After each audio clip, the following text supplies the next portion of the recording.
today we're going to do a review for the Nerf Impact Zone Doomlands, or Doomlands Impact Zone, I don't know. I forget what this is called, just kidding. It is the Desolator. I had to check the name. That's sad, I got this like 30 minutes ago. But I've had a chance to play with it, and I feel like I've had enough experience with it to give you guys a review. So let's do this. I'll just show you guys the box. It's kind of broken. I savagely opened it up. Nothing really of interest. We got 10 times elite darts, which are terrible. Why not AccuStrike? Come on. Come on, Nerf. And it's a cool comic thing on the back for whatever reason. 10 dart clip. It's a magazine. Nerf got it wrong again. But here's the blaster, and now I'll just go over it with you. So we got a battery case right here in the stock. I'll show you how to open that later. Well, you just open it with a screwdriver, but I can barely see it though. Like, I think it's a good spot for the battery. You can barely see it. They really did a good job at hiding it because it kind of looks weird if they didn't hide it. The stock is a good length for me. For older people, it might be a little bit too short. It's also a bit sharp because it's very thin. It's a very thin blaster, and especially the stock. It's very, very thin, so it's a little sharp. We got a thumb hole stock. Oh, I hit the mag release. Anyway, grip's fairly comfortable, no complaints or anything there. Rev trigger and magazine trigger are a little too small for my liking. They're kind of hard. Mostly the magazine release, not really the rev trigger. But trigger, all the triggers are fine, just except for the magazine release trigger's a little small. Then we got the 10 dart cool looking magazine. It's clear on one side, opaque on the other. And we got just elite darts that are white and black. Then we got this jam door up here that's clear.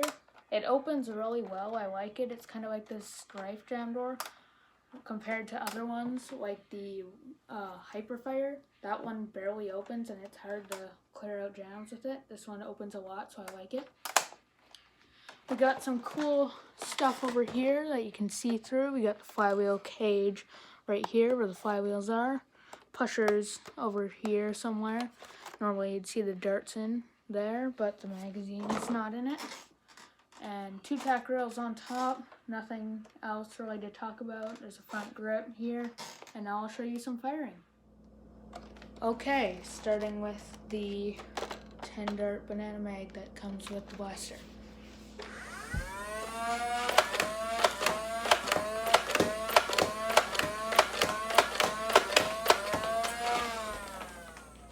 Now going a little faster.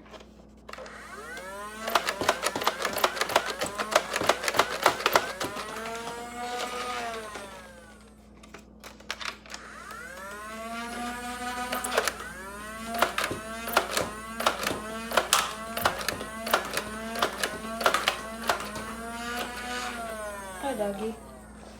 Say hi to the camera. Nope. Okay, now I'll show you the batteries. You install them here in the stock. We'll open it up.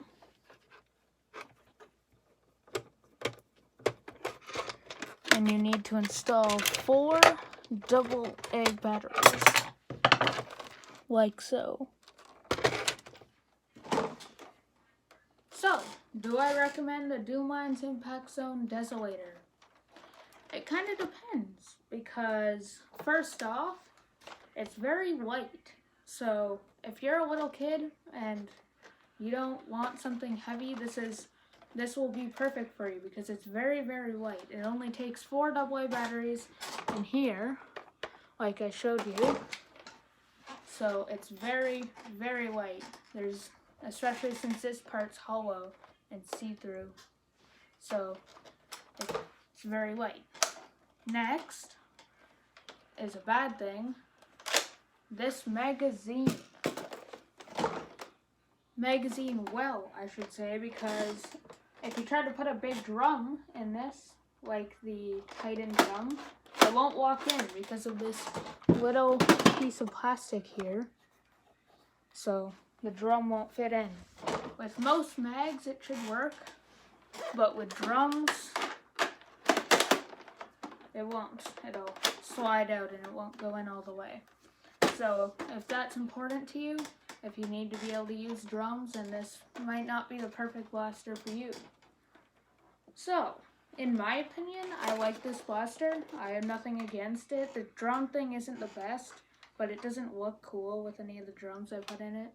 And this blaster just looks really cool, so I wouldn't want to ruin that, especially because there's a see-through part, and I just think the black, orange, and white looks really, really cool.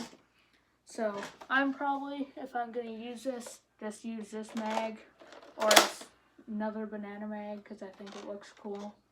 And that's probably what you're going for if you want it. But it also has good performance, so it's a good combination of looking cool, cosmetics, and function, because it's essentially just a Strife with a stock. And it's probably better than the Strife, honestly, because the trigger, if you don't modify, if you don't mod, then you'll definitely probably want this over the Strife, because the trigger on the Strife is terrible. It's terrible. It's just super hard to press because there's so many mechanical locks. Whereas in this, there probably is still some mechanical locks, but the trigger is much, much smoother, so it's easier to go fast.